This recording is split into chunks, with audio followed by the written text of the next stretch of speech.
다니엘에 관한 말씀입니다. 믿음의 사람, 지혜의 사람, 하나님께 크게 쓰임받던 사람 다니엘입니다. 하나님께서는 왜 다니엘을 이렇게 귀하게 구별하여 쓰셨을까? 왕조가 아니라 나라가 3번 바뀌는 동안도 그는 변함없이 한 나라의 재상으로서 자리를 지키면서 세상을 향해서 영향력을 끼치는 사람이 되었다라고 하는 것입니다. 오늘 어떻게 그 같은 축복이 그에게 임했을까? 다니엘서 1장은 그의 출신과 어떻게 보면 그가 세상에 나오는 이야기를 우리에게 해주고 있습니다. 거기에 큰 단서가 있습니다. 오늘 크게 발견한 말씀을 중심으로 같이 이야기를 나누면서 은혜 가운데 들어가겠습니다. 오늘 다니엘과 세 친구는 하나님의 백성으로서의 정체성을 분명히 합니다. 하나님께서 허락하신 음식 외에는 먹지 않겠다라고 하는 것이었습니다. 오늘 이것이 어떤 영향과 파장을 가져오는지를 나중에 말씀을 통해서 보겠습니다. 하나님이 허락하신 음식 말고는 먹지 않겠다, 이런 결심을 하게 됐는데 하나님은 다니엘의 이 결심을 쓰셨습니다. 오늘 이 말씀의 배경이 될 수 있는 한 시대 상황을 좀 보겠습니다. 다니엘이 활동했던 이 시대는, 오늘 말씀의 배경이 되는 시대는 바벨론 시대입니다. 이 당시 바벨론의 왕은 느부갓네살입니다. 굉장히 강력한 왕입니다. 세상에 많은 군주들 중에 유능한 고대 통치자 중에 한 사람이 느부갓네살입니다. 그는 굉장히 살아생전에 견고한 제국을 건설했습니다. 많은 사람들이 그리고 문화적으로 영향을 받았습니다. 이를 가능하게 했던 것은 무엇이었을까? 인재 등용 정책이었다는 것입니다. 정복민 중에 지혜로운 자, 또 유능한 자들을 선별했습니다. 그들을 바벨론화해서 유망한 관리로 선출을 했고 교육을 시켜서 그들로 제국을 다스려가는데 일조하도록 장치를 마련해 두었습니다. 특별히 그가 정복하는 모든 나라, 모든 도시 가운데서, 포로 가운데서 유능한 소년들을 택했다는 거예요. 당시의 현자들을 물론 불러서 지혜를 구하기도 했습니다만 그들은 자기들의 생각과 습관을 이미 가지고 있습니다. 그러기에 미래를 앞두고 아주 젊은 어린 소년들을 택했다라고 하는 것이 아주 특이합니다. 이렇게 포로 가운데 데려온 유능한 소년들 중에 선발을 해서 바벨론화하는 교육과 훈련을 통해서 인재를 만들고 그들을 등용했다는 것입니다. 이것이 그의 정책이었습니다. 그런데 오늘 다니엘의 말씀은 다른 민족들에 대해서 말하지 않습니다. 오늘 유대인 가운데 일어난 일을 초점을 맞춰서 우리에게 말씀해 주고 있습니다. 분명히 다니엘의 말씀 범위에 넣지는 않았습니다만 1장 1절로부터 볼 수 있는 말씀은 느부갓네살이 이스라엘 자손 중에 왕족과 귀족 몇 사람을 선발하도록 합니다. 환관장인 아스브나스를 통해서 그의 비서 실장과도 같은 존재를 통해서 유대인 중에 왕족이나 귀족 중에 아주 출중한 소년들, 그들을 선발할 것을 명령합니다. 당시에 1차로 끌려갔던 자들이 있었습니다. 귀한 자들입니다. 그 중에서 선발이 되었는데 그 4명이 다니엘과 하나냐 그리고 미사엘과 아사랴라고 하는 일명 다니엘과 세 친구가 이렇게 선발이 되었던 것입니다.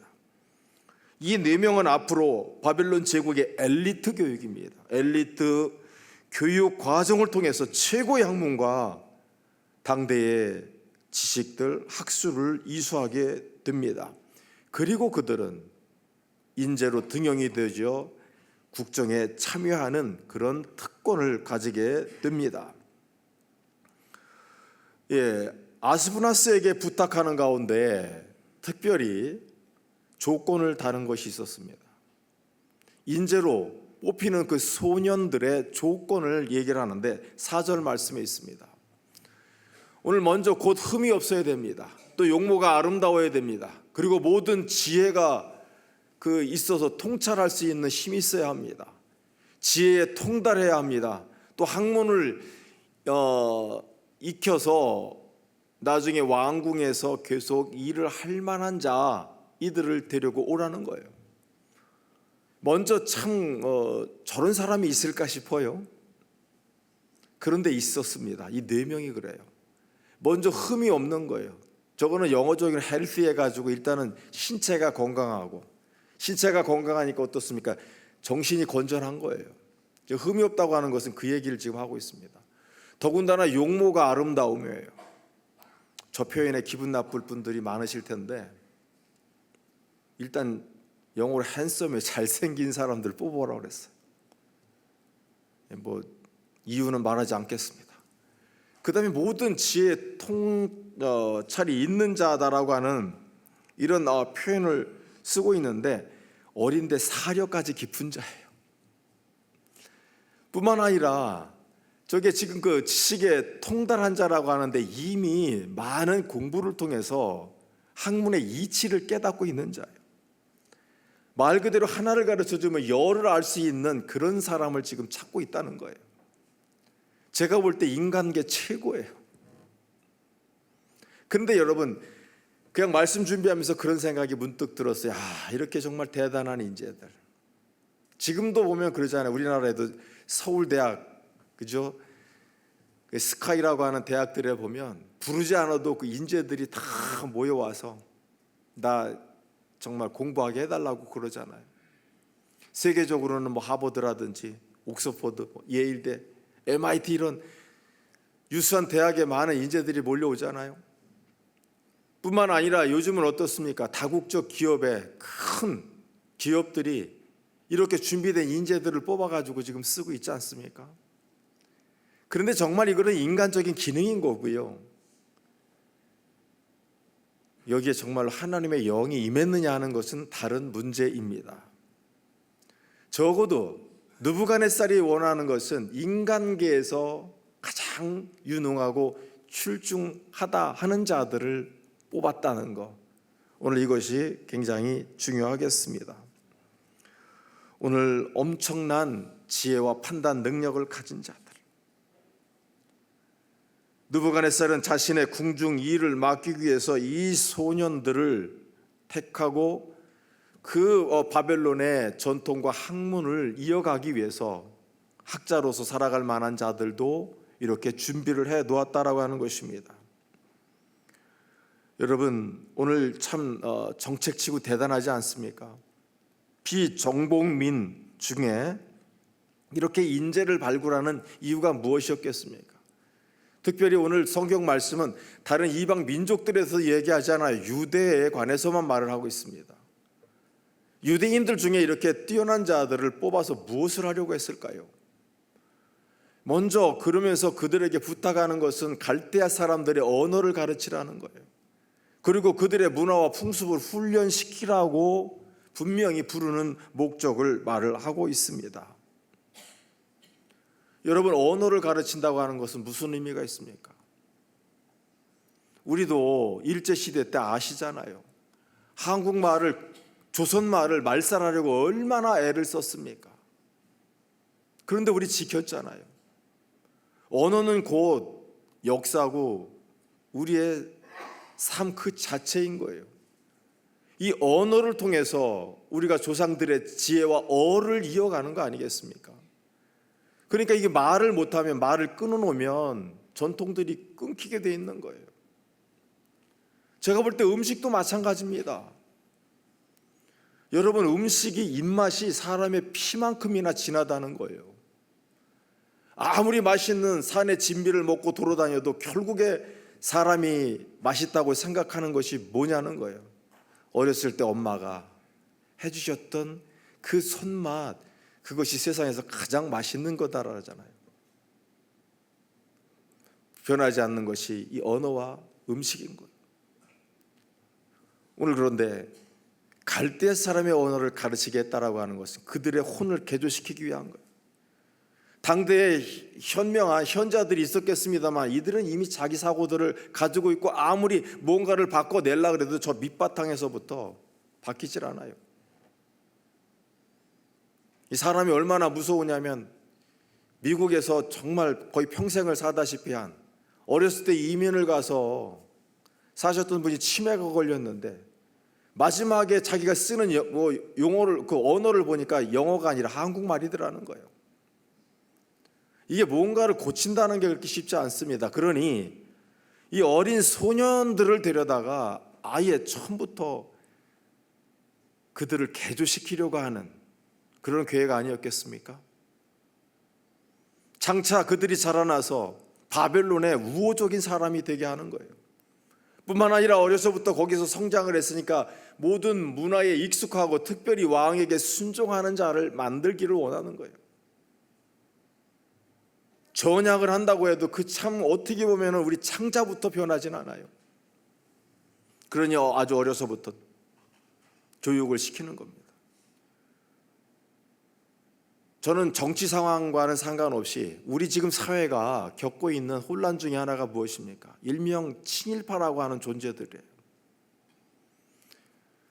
가끔 가다 보면 일반 국민들이 생각하는 정서와는 괴리가 있는, 일본이 철도 군사항으로 놓은 이유가, 인천항으로 여주에서부터 협계를 놓은 이유가 뭐겠습니까? 관광하려고요? 누가 봐도 알지 않습니까? 그것은 쌀 가져가기 위한 것 아니에요? 그럼에도 불구하고 일본이 우리를 근대화시켰다라고 하는, 물론 그런 면들이 있겠습니다마는 근본 의도가 그것입니까? 그럼에도 불구하고 백성들의 일반적인 생각을 뒤집는 얘기를 하는, 말 그대로 속을 뒤집는 존재들이 있는데 이 사람들이 왜 그렇습니까? 일본에서 정말로 불러다가 장학금을 주면서 공부를 시킨 자들이 있어요. 놀랍게도 여러분, 구한말에도 나라가 흔들거릴 때, 노론 소론이 싸우고 있을 때, 그때 나름 점 따라가는 소론조차도 자기들의 후손을 미리 일본에 보낸 귀족들이 많았어요. 일본식 교육을 받아야 된다고, 마치 개화되고 눈을 뜬 것이냥 자기 자녀를 보내가지고 일본화 시킨 그런 귀족들이 많았다는 거예요. 우리도 소론 중에 그 이회영 선생님 아시잖아요. 명동에 땅을 다 팔아서 신흥 무관학교를 진 그런 어른도 있습니다만 대부분 자기들의 그 특권을 이어가기 위해서 시류를 읽고 일본에 편승하려고 하는 생각을 했던 자들이 그 당시부터 발흥을 했다는 것입니다. 오늘 여러분, 소년들을 교육시키는 이거를 잘 생각해 보십시오.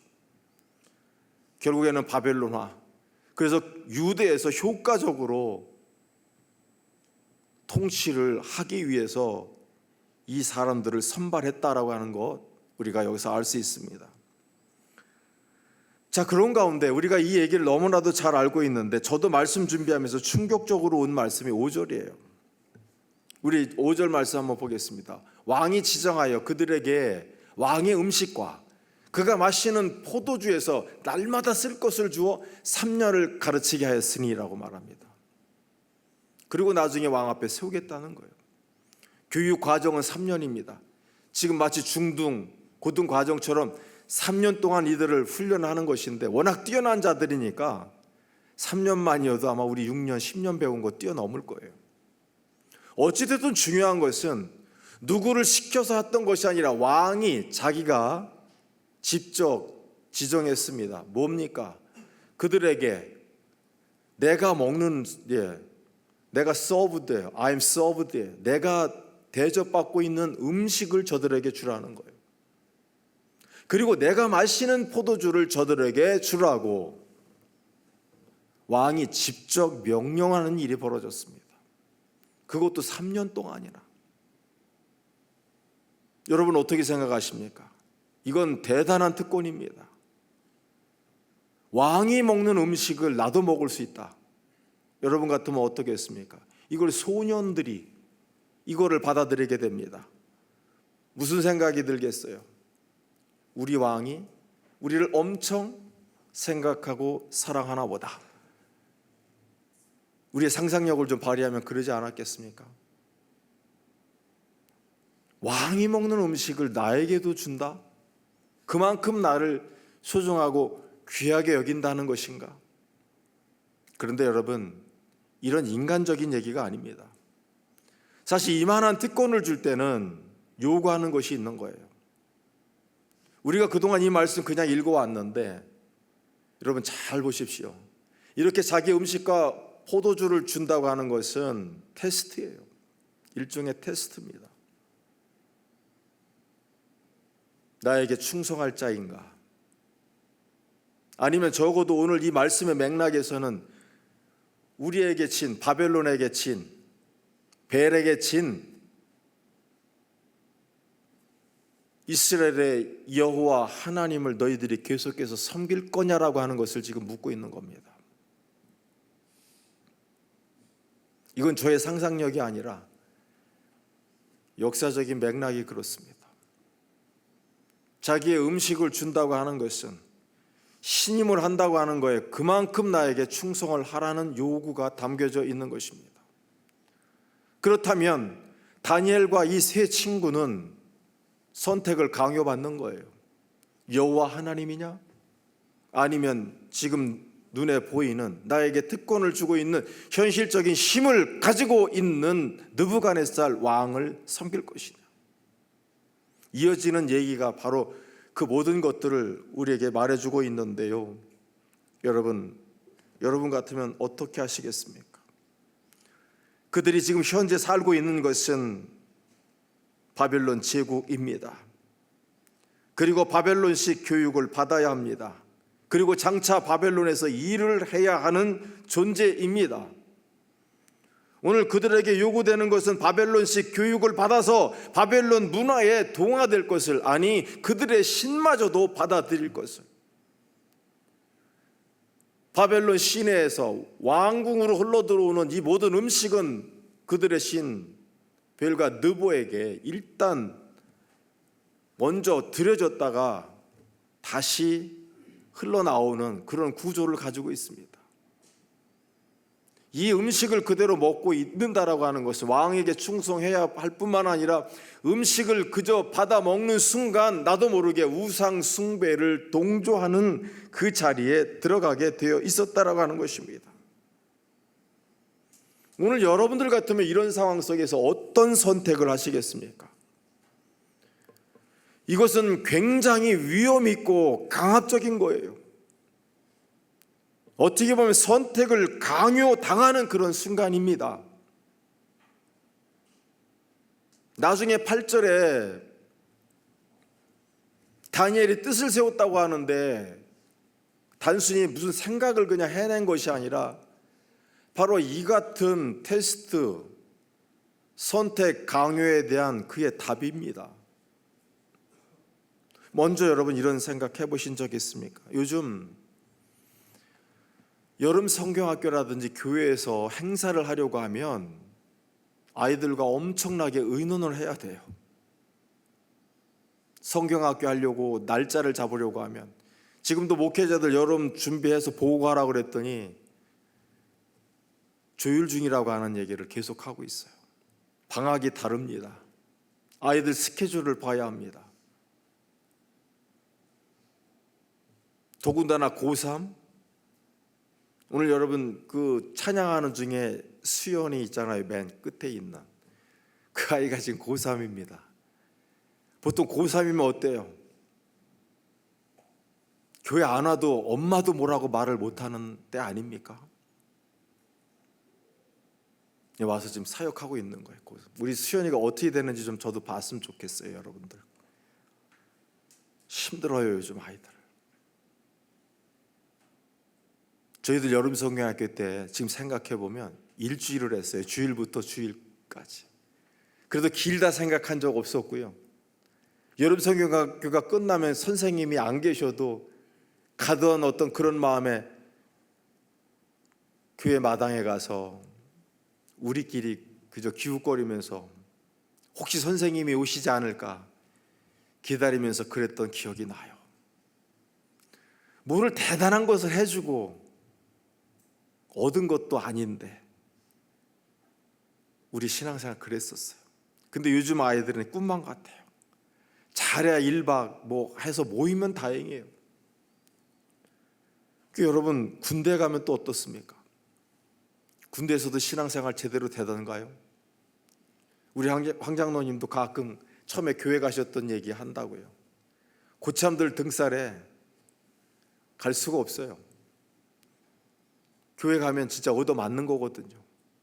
그러다 보니까 눈치 보고 이렇게 저렇게 귀찮으니까 그냥 내 의지는 아닌데 어쩔 수 없다라고 하는 그런 마음 가지고 그냥 있잖아요.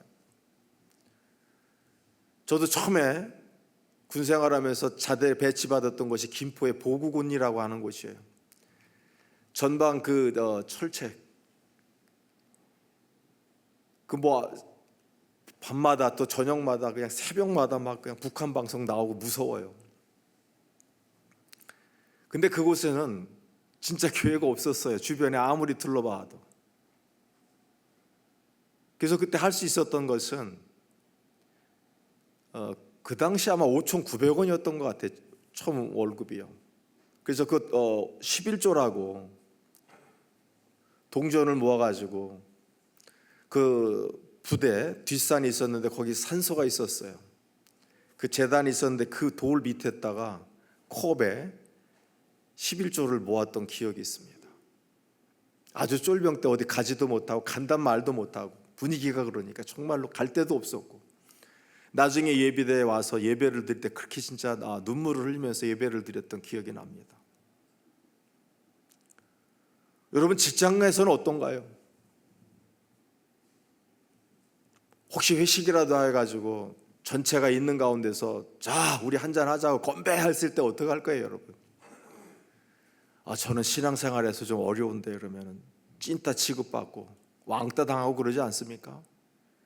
나중에 이제 회사에 들어갔더니 상사가 와서 하는 말이 사실 나도 교회 집사야. 다 그런 거야. 대충 좀 당신 너무 그러지 말고 같이 좀 섞여서 가는 게 어때? 이런 것이 우리의 현실 아닙니까? 또 여러분, 국가 시험, 국가고시들이 어떻습니까? 일명 일요일 날 본단 말이에요. 그러니 정말 주의를 성수하겠다고 다짐한 자들에게는 기회가 박탈되어지는 거예요, 원천적으로.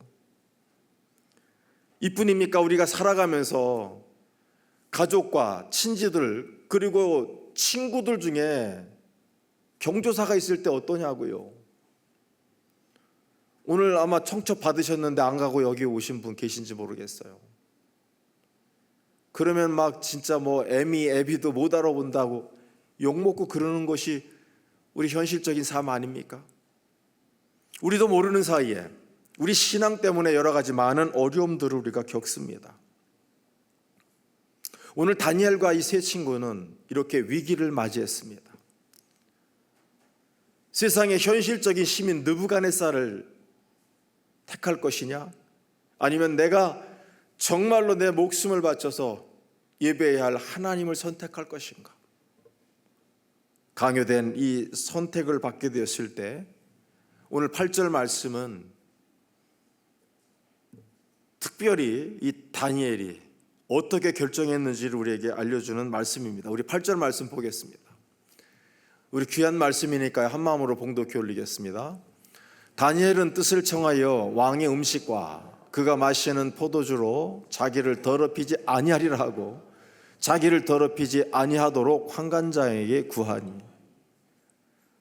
오늘 저게 어떤 말씀일까요?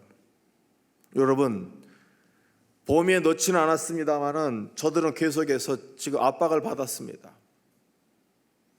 부드럽게 지금 말을 하고 있습니다만은 7절에 보면 환관장이 다니엘의 이름을 벨트사살, 하나냐는 사드락, 미사엘은 메삭, 그리고 아사랴는 아벳느고라고 하는 하나님의 백성들이라고 하는 그 이름을 가지고 있었던 그들을 이름을 바꿔서 바벨론식으로 만들었다는 거예요. 저희 아버지도 저한테 당신의 일본식 이름 말씀해 주셨어요. 호시야마 난토코라고. 제가 외웠어요. 어렸을 때 하도 들어가지고. 이름을 바꾼다고 하는 것은 무엇입니까? 정체성을 흩트는 거예요. 머리를 잘라놓는 것이 무엇입니까? 그 존엄을 파괴하는 거예요. 저도 정말 그 학생들 두 발 막 함부로 하는 거 좋아하지 않습니다. 심지어는 일본 사람들이, 일본 군인들이 나쁘게 했던 거 뭔 줄 아십니까? 사람들을 가둬놓고 용변을 아무데나 보게 한 거예요. 그것으로 인해서 인격을 완전히 말살해 버리는 거예요. 이름 머리 자르는 거, 거기에 더해서 그런 일까지 벌였습니다. 오늘 분명합니다. 바벨론화 시키려고 하는 강한 의도를 이렇게 비추고 있습니다. 여기에 대해서 말씀해 보니까 다니엘은 뜻을 정하였다라고 지금 분명히 말을 하고 있습니다. 오늘 뜻을 세웠다라고 하는 것 무슨 의미일까요? 마음을 정했다고 하는 거예요. 그런데 마음을 정했는데 보십시오. 왕의 음식과 그가 마시는 포도주로 자기를 더럽히지 아니하리라고 하는 거예요. 더럽히지 않겠다라고 지금 결단을 했다는 거예요. 마음을 세웠는데 어떻게 세웠느냐? 왕의 음식을 먹음으로 나를 더럽히지 않겠다 했는데, 저 더럽히지 않겠다라고 하는 저 표현이 원문에는 가리라고 하는 단어를 쓰고 있습니다. 신성을 모독하는 거예요. 다니엘이 지금 생각했던 것은 내가 왕의 음식을 먹음으로 하나님을 모독하는 그런 일을 하지 않겠다라고 하는 결심을 저기서 했다고 하는 거예요. 오늘 여러분, 지금 이것이 작은 결심입니까? 저의 운명과 생애를 뒤집어 놓을 수 있는 결정을 지금 저는 하고 있는 거예요. 뿐만 아니라 저 마음을 세웠다라고 하잖아요. 뜻을 정했다라고 하는데 무엇이겠습니까? 저도 갈등을 했었다는 얘기예요. 갈등을 하는 가운데 자기의 마음을 분명히 정했다라고 하는 그런 의미를 갖습니다. 오늘 여러분, 저 영어적인 표현을 한번 볼게요. 자, 다니엘, 그죠? made up his mind 그럽니다. 여러분들 메이크업 하죠? 메이드가 그 메이크업의 과거형인데 화장하려고 이렇게 세운다는 거 아니에요? 여기다 기초를 세운 다음에 뭐 다른 걸 바르겠다고 하는 거죠. 근데 자 보십시오. 그걸 세웠다고 하는데 저게 his mind에 그의 마음을 세웠다는 거예요. 뭐 하기로? to eat and drink, 먹고 마시기로. 뭘 먹고 마시려고요? only, 오로지 what God has approved, 허락하신 거예요. 하나님이 허락하신 거. 뭐예요? 그의 백성들이 먹을 수 있도록 허락하신 거. 레위기에 보면 쪽발에 대새김질하는 것만 먹으라고 그랬잖아요. 그리고 우상에게, 그리고 피를 빼지 않은 것, 이런 거 안 된다고 했는데 오늘 하나님이 분명히 허락하신 것이 있어요. 더럽히지 않겠다라고 하는 그 표현이 구체적으로 저것이었습니다. 왕의 음식 거절하고 하나님이 허락하신 그 음식만을 우리가 먹겠다라고 하는 결단을 다니엘이 했다는 거예요. 여러분, 이것이 지금 어떤 결단입니까? 왕의 산의 진미를 한두 해도 아니고 3년 동안 먹을 수 있는 기회가 그에게 왔어요. 남들은 바라고 원하는 특권 아닙니까? 그런데 그는 그런 특권이 문제가 아닌 거예요. 하나님을 진정으로 섬기는 일이라고 하면 자기의 모든 특권까지도 내려놓겠다는 거예요. 이건 굉장히 알량한 생각이고 본질적으로 이거 누가 명령한 거예요? 왕이 직접 명령한 겁니다. 그런데 왕명을 어기게 되면 어떻게 되는 거예요? 이건 죽음이에요. 죽으면서까지라도 자기는 이 일을 행하겠다고 다니엘은 결단을 했다는 것입니다. 여기에 위대한 점이 있는 거예요. 왜 하나님께서는 다니엘을 그렇게 높이셨고 그를 귀하게 쓰셨을까? 처음부터 기계적으로 아무 생각 없이 나는 하나님이 한 게 아니라니까요.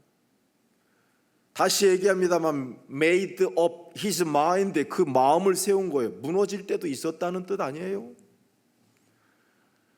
그에게도 우리처럼 여전히 갈등이 있었다고 하는 거예요. 그럼에도 불구하고 최종적으로 그가 선택했던 것은 여호와 하나님이었던 거예요.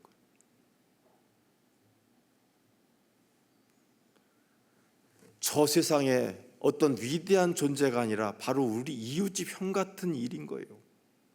아니, 내 일일 수도 있는 거예요.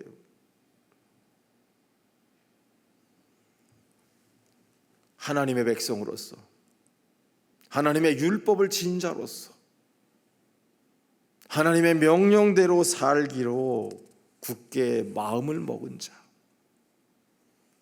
오늘 이런 가운데 하나님이 어떻게 역사해 주시는지가 나와 있습니다. 오늘 정체성을, 하나님의 백성이라고 하는 이 정체성을 훼손하지 않으려고, 율법을 거스르지 않으려고 했을 때, 여러분, 신앙 그 어떤 곳과도 타협하지 않는 모습이 여기서 보이십니까? 그러기에 바벨론의 규례를 따르는 것을 거부하고, 만일 거부한다면 앞으로 닥칠 그 어려움과 시련, 풍파가 몰려올 것이다라고 하는 것을 알면서도 결단을 해낸 이 아름다운 모습, 그런 가운데 하나님은 환관장을 통해서 은혜를 베풀어 주십니다. 이 놀라운 결단을 하고 죽을 위기에 처했다고 해도 과언이 아닌 다니엘을 하나님이 인도하십니다. 오늘 9절 말씀 보겠습니다. 하나님이 다니엘로 하여금 환관장에게 은혜와 긍휼을 입게 하신지라. 오늘 여러분, 하나님의 은혜와 긍휼이 여러분과 함께 하시기를 주의 이름으로 축원합니다. 이게 있어야 돼요. 내 의지만 갖고, 내 지혜, 내 똑똑함만 가지고 세상 못 살아요. 환관장기, 이 얘기를 나 혼자 결단하고 끝나는 경우들 많아요. 난 절대 우상에게 무릎 꿇지 않을 거야. 여러분, 우리 한국교회가 정확하게 신사참배했습니다. 부정할 수 없어요. 이 말 저 말 해서 변명할 거 없어요. 총회에서 예외 없이 신사참배 결의에서 목사 장로들이 가갖고 절했습니다. 결단을 하면 뭐합니까? 실행을 할 수 있어야 되는 거예요. 다니엘은 혼자 마음속으로 결단했던 것이 아니라 환관장에게 나 이런 뜻을 정했습니다 라고 가서 말을 한 거예요. 그런데 오늘 하나님께서 그 말을 들은 환관장을 통해서 역사하기 시작합니다. 이런 지하에 이런 건방진 것 해가지고 왕에게 보고하면 한 칼에 죽는 거예요.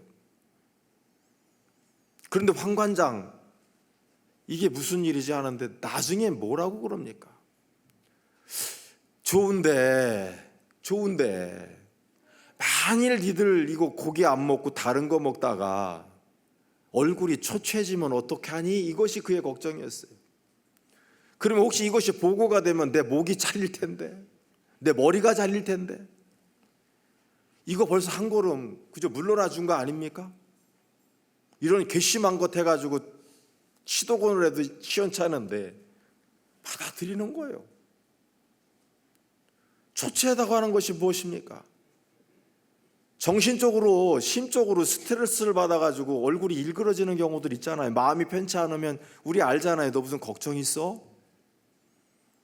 또 여기에 영양까지 안 좋아가지고 넌 핏죽도 못 먹었냐 하는 얼굴 우리한테 있잖아요. 근데 이 두 가지가 겹쳐서 와요. 그럼 누가 봐도 피폐해져 있잖아요. 그러면 표시나잖아요. 그때 어떡하지? 이러고 묻는 거예요.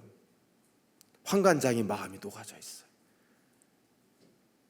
그러고는 자기가 부리는 사람이 있어요. 환관장인데 더 하이스트 오피서 플레이스라 그래가지고 최고 높은 자리에 있는 사람이라는 거예요. 우리는 환관장이라고 하고 있습니다만은 비서실장쯤 되는 사람이에요. 제가 보니까.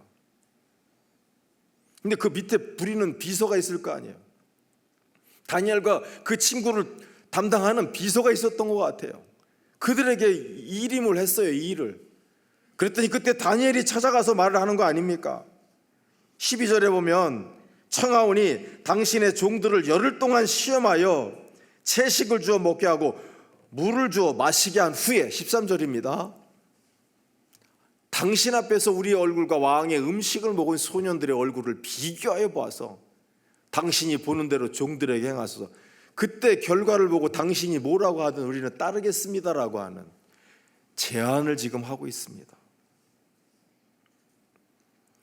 여러분, 근데 한번 그렇게 해봐라고 허락을 해줘요. 말씀에는 하나님의 은혜를 베풀었다고 그래요. 근데 이게 은혜라고 하는 거 그냥 기계적으로 이런 일이 일어났을까? 저는 상상력을 좀 발휘해 봤어요. 다니엘과 그 친구들이 얼마나 인격적으로 학문적으로 뛰어났으면, 축구할 때 손흥민 선수가 뭐라고 한마디 하면 감독도 뭐라고 말하지 않잖아요. 그의 권위를 인정해서 그가 하고자 하는 대로 도와주잖아요. 마찬가지로 얼마나 이들이 현명하게 잘 살았으면 엉뚱할 수 있고 자기의 직책과 생명을 내놓아야 하는 그 조건을 받아들일 수 있었을까? 한마디로 우리 잘 살아야 된다는 거예요. 많은 사람들에게 호의를 느낄 수 있도록, 정말 세상을 나는 믿으니까 아무렇게나 살면 안 되고요, 같이 그들이 협력할 마음을 가질 만큼 그런 인격이지 않았을까라고 하는 상상력을 한번 발휘해 봤습니다. 어찌됐든 여러분, 우리가 아시는 것처럼 결과가 어떻습니까? 저는 이미 어떻게 보면 다니엘이 그 마음을 세우는 순간 모든 것이 끝났다고 봤어요. 하나님을 택한 그 마음. 이어지는 일들 속에 벌어지는 것은 어떤 것이었습니까? 오늘 다니엘의 이 확신이 있는 요청 한번 해보십시오. 다를 것입니다. 특히 이 13절에 이 직역을 하면 이런 거예요. 그리고 우리 소년들의 용모와 그들의 용모가 당신 앞에서 분명하게 보일 것입니다. 이게 직역이에요. 다를 거다라고 하는 확신을 가지고 있어요. 무엇입니까? 하나님이 일해 주실 것이다라고 하는 신뢰와 확신이 다니엘에게 너무나도 확실하게 있더라는 거예요. 여러분들에게 이런 확신이 있습니까? 정말 하나님이 여러분과 함께 해주시리라고 하는 그런 기대와 확신이 있으십니까? 다니엘은 있었어요. 그래서 이 제안을 했던 것입니다. 내가 제안하지만 뒤에서 역사해 주실 분은 여호와 하나님이시다라고 하는 사실을 그는 확신했습니다. 그리고 14절, 그가 그들의 말을 따라 열흘 동안 시험을 했습니다. 그랬더니 15일 어떤 일이 벌어졌습니까? 열흘 후에 그들의 얼굴이 더욱 아름답고 살이 더욱 윤택하여 왕의 음식을 먹는 다른 소년들보다 더 좋아 보인지라. 할렐루야. 이게 하나님이 하시는 일이에요. 여기 더욱 아름답다라고 하는 저 표현이 토부입니다. 하나님이 천지를 창조하시고 보시기에 좋았더라라고 했던 그 표현 토부인데 신적인 언어예요. 이들이 그냥 봤을 때 기름기가 흐르고 괜찮은 얼굴이 아니라 누가 봐도 이것은 하나님이 역사해 주시고 하나님이 도와주시고 함께 해주셨다라고 하는 증거가 그들 얼굴에서 나타났다는 거예요. 오늘 여러분, 살아계신 하나님, 그분은 당신을 의뢰하고 신뢰하는 자들에게 하나님이 되어주십니다. 놀라운 일이 벌어졌습니다. 결국 우리는 고백할 수밖에 없습니다. 삶을 주관하시는 하나님. 오늘 17절 말씀 보겠습니다. 결론입니다. 우리 한마음으로 봉독결입니다. 하나님이 이 네 소년에게 학문을 주시고 모든 서적을 깨닫게 하시고 지혜를 주셨으니 다니엘은 또 모든 환상과 꿈을 깨달아 알더라. 할렐루야. 여러분, 앞에 4절에 흠이 없고 학문에 통달했던 이런 거 아니에요. 저 지혜 호크마를 주시더라는 거예요. 인간계를 뛰어넘는 엄청난, 다른 사람들과는 비교할 수도 없는 지식을 저들에게 주셨을 뿐만 아니라 오늘 다니엘에게 모든 환상을 주셨다라고 하는데 하존입니다. 저것은 사람 육안이 아닌 영으로 어떤 것을 볼 수 있는 거예요. 그러게 여러분, 다니엘은 나중에 왕이 자기가 꾼 꿈, 자기도 기억 못하는 그 내용을 말했을 뿐만 아니라 그 해몽까지도 해낼 수 있는 능력이 여기서부터 시작되었습니다. 오늘 여러분, 다니엘의 선택 멋있지 않습니까? 끝까지 여호와 하나님 놓지 않았던 이 멋있는 사람, 그리고 그 세 친구, 하나님은 그들을 통해서 역사해 주셨습니다.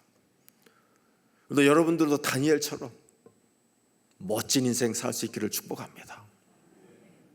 여호와 하나님 그 신앙을 통하여 하나님이 주시는 지혜와 분별력을 가지고 이 땅을 살아가는 동안 하나님이 주시는 놀라운 축복과 은혜와 풍부함을 누리는 여러분이 될 수 있기를 주의 이름으로 축원합니다.